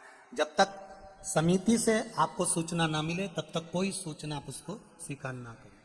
अपनी चित्त वृत्ति से जहां कथा हो रही है, आप कथा में नहीं भी आ सकते तो आस्था चैनल के सामने से, फेसबुक, यूट्यूब के सम्मुख में बैठकर कथा करो, इस तत्व ग्रहण करो। एक पत्र और किसी यही भाई ने भेजा है, कल की कथा का है, कल का चरित्र। मैं बालाराम मंडलोई, रजाक कॉलोनी, बेटमा का रहने वाला हूं। कल की घटना गुरुजी मैं कथा में वर्णन करना चाहता हूं। आप भी पत्र पढ़िएगा साथ में। मैं बालाराम मंडलोई, रजाक कॉलोनी, बेटमा का रहने वाला हूं। कल की घटना गुरुजी, मैं कथा में 2-3 दिन से यहां सेवा में व्यस्त हूं, लेकिन कल गुरुवार के दिन आरती के समय 4 बजे मेरे पास फोन आया कि अचानक गेहूं के खेत में शॉर्ट सर्किट होने से आग लग गई। मैंने फायर ब्रिगेड को फोन लगाया, लेकिन कई और होने से कारण फायर ब्रिगेड 1 घंटे देर से आने का बोल दिया। गुरुदेव, मेरा यह भीड़ से, इतनी भीड़ बेटमा में है कि यहां से निकलने में समय लगता, मैं क्या करता। मैंने भूमि को प्रणाम करा, जमीन को नमन कर कर, कंकर शंकर को मानकर निवेदन करा, बाबा अब फसल तेरे हाथ में है। बस इतना कहना था। गांव के 4 लोगों ने इतनी भयंकर आग को खजूर की झाड़ी से बुझाना चालू करा। हवा इतनी तेज चल रही थी कि आग फैलना चालू हुई, पर जैसे ही मैंने यहां नमन करा, नमन करते से हवा चलना बंद हो गई और 5 मिनट के अंदर आग पूरी बुझ गई। मैं बाबा को नमन करता हूं, फसल का फोटो भी लगा रहा हूं। यह शिव तत्व है। मैं अपना फोटो जो फसल जली उसके साथ लगा रहा हूं। यह मेरे शंकर की उदारता है। गुरुदेव, दुनिया के लोग कहते हैं कि पंडाल में कथा सुनने से क्या मिलता है, मैं कहता हूं मेरी फसल बच जाती है। ये मेरा महादेव है, शिव तत्व है। ये औ घड़ी त्रिकालदर्शी, कैलाशी, अविनाशी। फिर कहूंगा बेटमा वालों को, फिर कहूंगा बेटमा के आसपास के क्षेत्रवासियों को, मौका मिला है अपना दरवाजा छोड़कर उसके दरवाजे पर बैठकर कथा सुनने का मौका मिला है। दिल से सुनो, तो वो भी तुम्हारे दरवाजे पर खड़ा मिलेगा, हर पल, हर घड़ी, हर चाल। सुनो उसकी कथा। और मैं विशाल पटेल जी को धन्यवाद देता हूं, रोज प्रतिदिन आप टेंट बढ़ा रहे हो, रोज प्रतिदिन इधर टेंट बढ़ रहा है, इधर टेंट बढ़ रहा है, प्रतिदिन बढ़ाते जा रहे हो। भक्तों के लिए बैठने की सुचारू व्यवस्था रखी है, जल की व्यवस्था रखी, बहुत बहुत साधुवाद है। इस भीषण गर्मी में आपकी व्यवस्थाएं बहुत जोरदार है, बाबा की कृपा है। तो एक बार जोरदार ताली बजाओ, बहुत बहुत साधुवाद है आपको, बहुत साधु। श्रवण करो कथा का रस तत्व।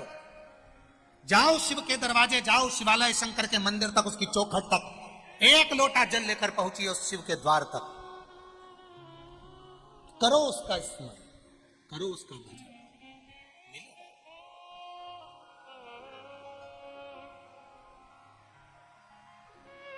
महाराज, सती मैया जलकर भस्म हुई। वही सती मैया हिमालय राज की यहां पार्वती के नाम से विख्यात हुई। माता मेनावती के गर्भ से उनका प्रागट्य हो गया। तब साधना में देवऋषि नारद ने उनको लगा दिया, भजन में डूब गए। बांस गीला है, उसको नवा लो, बांस सूख जाएगा, नवाओगे टूट जाएगा। जब तक बच्चे छोटे हैं तब तक उनको मंदिर जाने की आदत डाल दो। बच्चे बड़े हो जाएंगे, तुम कहोगी जा मंदिर चले जा, एक लोटा जल चढ़ाया, नहीं जाऊं। जा मंदिर चले जा, एक लोटा जल चढ़ाया, नहीं जाऊं।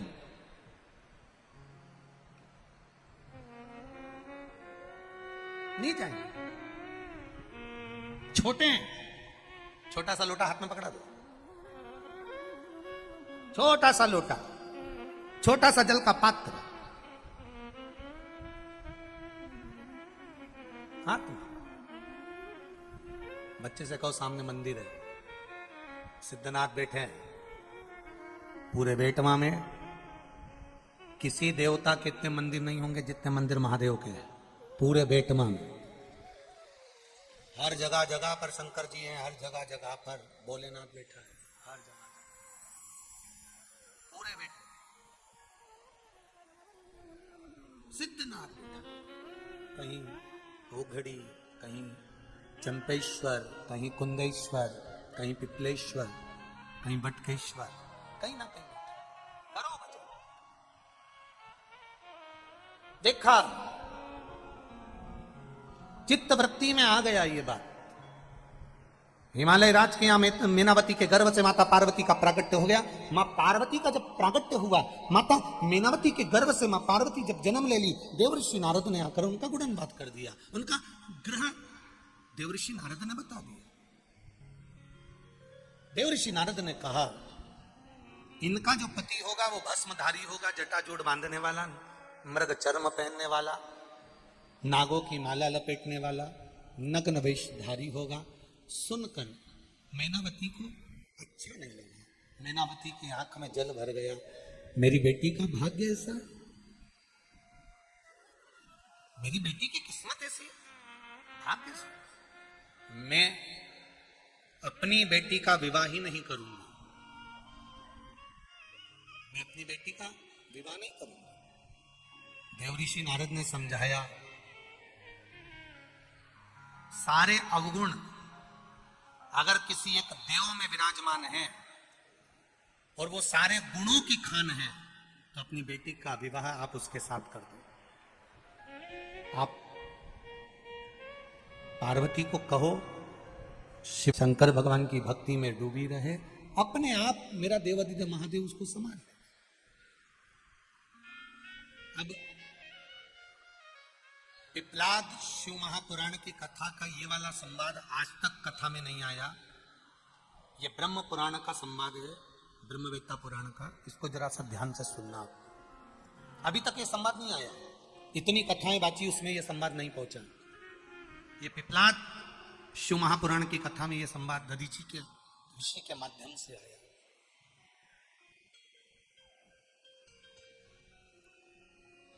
स्वयं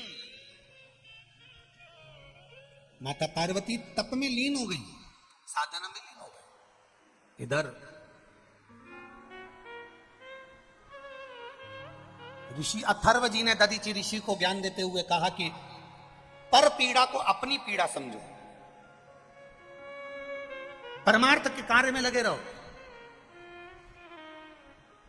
भोजन करने भी अगर बैठे हुए हो और कोई भूखा सामने आ जाए तो भोजन की थाली में से अन्न का भाग निकाल कर दे दीजिए, उसका सुख 4 गुना बढ़ जाता है।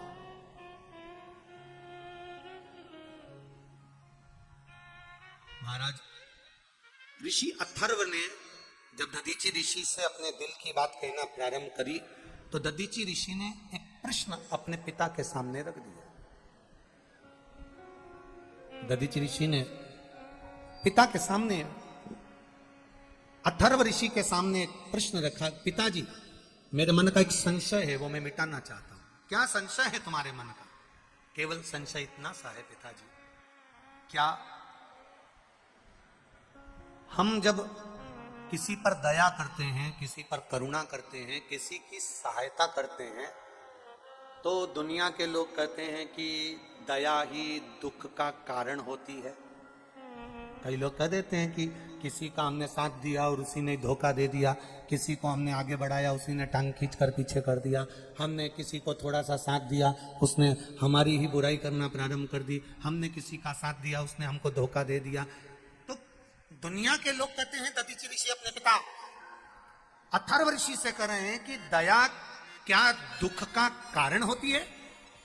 अथर्व ऋषि ने कहा ये दुनिया ने बना रखा है कि दया दुख का कारण होती है, ऐसा नहीं होता।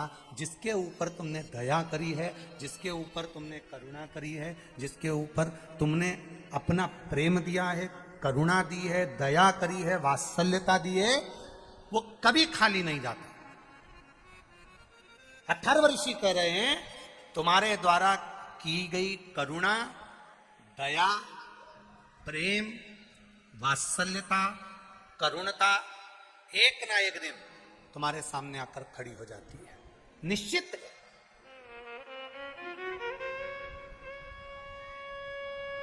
अब 2 संवाद हैं इसमें, 2 संवाद।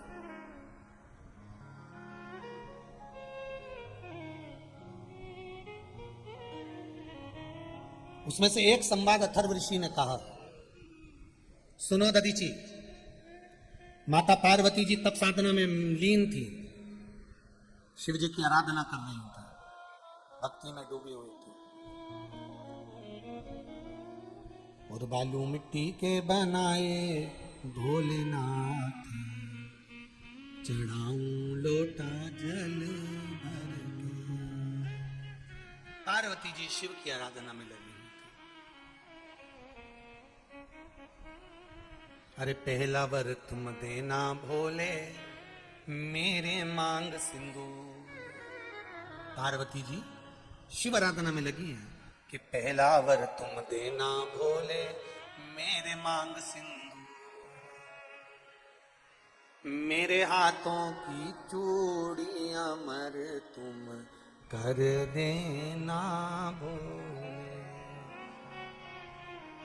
बालू मिट्टी के बनाए भोलेनाथ, चढ़ाऊं लोटा जल भर के।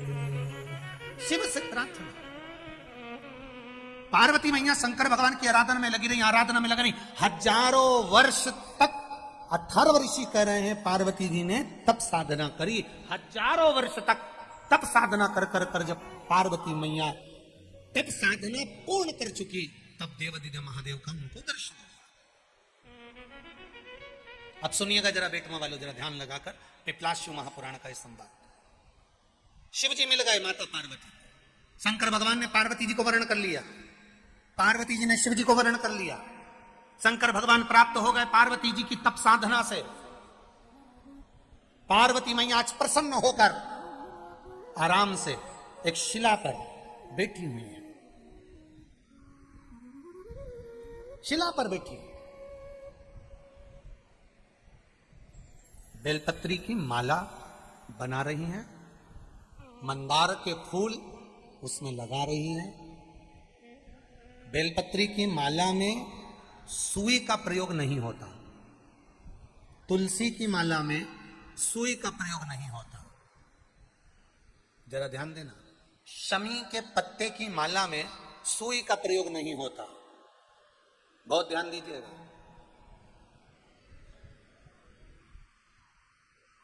तुलसी की माला में सुई का प्रयोग नहीं होता, बेलपत्री की माला में सुई का प्रयोग नहीं होता, शमी की माला में सुई का प्रयोग नहीं होता, आंवले के वृक्ष की पत्ती की माला में सुई का प्रयोग नहीं होता, पीपल के पत्ते की माला में सुई का प्रयोग नहीं होता, बड़ के पत्ते की माला में सुई का प्रयोग नहीं होता। थोड़ा ध्यान रखना इस बात के लिए, इसमें सुई नहीं लगना चाहिए, इसमें सुई का प्रयोग नहीं होता। अब तीन चीजें हमारे यहां सनातन धर्म में बड़ी विचित्र बताई है, उसका स्मरण होना चाहिए। नारी जब मांग में सिंदूर भरे उस समय दर्पण के सामने केवल नारी हो, कोई दूसरा नारी को मांग में सिंदूर भरता हुआ ना देखे। जब नारी गले में मंगलसूत्र धारण कर रही हो या 16 श्रृंगार जब नारी धारण कर रही हो, उस समय पर कोई ना देखे। नारी का जो श्रृंगार है एक विवाह के समय पर और एक मृत्यु के समय पर। सौभाग्यवती नारी का श्रृंगार दो जगह पर भले सर्व रूप में देखा जा सकता है, क्योंकि बाराती सब बैठे रहते हैं और दूल्हा मांग भरता है, बाराती सब बैठे रहते हैं और दूल्हा मंगल सूत्र पहनाता है, सब लोग बैठे रहते हैं और पांव में बिछुड़ी दबाई जाती है, सब बैठे हुए हैं, मांग का सिंदूर भरा रहा, और एक अखंड सौभाग्यवती नारी जब जाती है तब सबके सामने सब खड़े हैं और पति अपनी पत्नी को मांग में सिंदूर भरकर आखिरी में भेज देता है। ये दो, और इसके बीच में जो स्त्री का जीवन है, इसके बीच में जो नारी का जीवन है, एक बहू, मैं निवेदन करना चाहूंगा आज की बेटियों को, भले तुम पढ़ लो, लिख लो, डॉक्टर बन जाओ, इंजीनियर बन जाओ, कलेक्टर बन जाओ, एसपी बन जाओ, तुम्हारी मर्जी पड़े तुम मिनिस्टर बन जाओ, मना नहीं, पर हमारे सनातन धर्म की संस्कृति से दूर मत हटना। मुख में हिंदी, माथे पर बिंदी, ये मेरे भारत के सनातन धर्म की निशानी आपके भीतर होना चाहिए। एक विवाह, एक मृत्यु और उसके बीच का जो समय होता है, उसमें नारी जब भी अपने मांग में सिंदूर भरती है, अपना 16 श्रृंगार करती है, तब नारी को अकेले में अपने कमरे में, अपने भवन में श्रृंगार करना चाहिए। यहां तक शास्त्र कहता है कि छत पर खड़े होकर भी बाल नहीं बांधना चाहिए। एक बीठिका ने बाल बाए थे खड़े होकर छत पर, और तोते का बच्चा उड़ते हुए आया था और बकासी आने पर मुख में प्रवेश कर कर गर्भ में बैठ गया था। वो कथा भी हमारे यहां है। कंस का जन्म कैसे हुआ, ये आप सब श्रीमद् भागवत की कथाओं में सुन चुके हो कि नारी रजो धर्म में थी, और रजो धर्म की वो नारी 3 दिन बाद केश धोकर बाहर गई, और द्रुमलिक नाम का एक असुर ने देख लिया और वो उसके साथ में रहने लगा, और उसके माध्यम से उसका गर्भ ठहर गया। यहां तक हमारे संवाद करते हैं, उसमें थोड़ा सा स्त्री को समझना है, थोड़ा सा नारी को समझना। आप करो श्रृंगार, आप करो श्रृंगार, आपका श्रृंगार करने को मना नहीं है। सास, ससुर, देवर, जेठ, परिवार, घर के बड़े, घर के बुजुर्ग खड़े हैं, उस समय पर श्रृंगार नहीं। आप जाओ अपने कक्ष में, श्रृंगार करके आइए, मना नहीं, पर किसी की सम्मुखता में नहीं। कितनी कितनी मर्यादा मेरे भारत की भूमि की रही है। इतना इतना पल्लू मेरे भारत भूमि की माताएं करती आई हैं, और अभी भी पूरे बेटमा में और इधर आसपास के क्षेत्र में आप जाकर देखिए, मेरे मालवा क्षेत्र में आज भी इतना पल्लू, और उम्र हो गई 75 साल 80 साल, तो भी डोकरी इतना पल्लू करके चले। अब बताओ, इससे कहो कि कौन देख रहा है, अरे इतना पल्लू, वो तो धीरे धीरे पल्लू इधर आया, फिर इधर आया,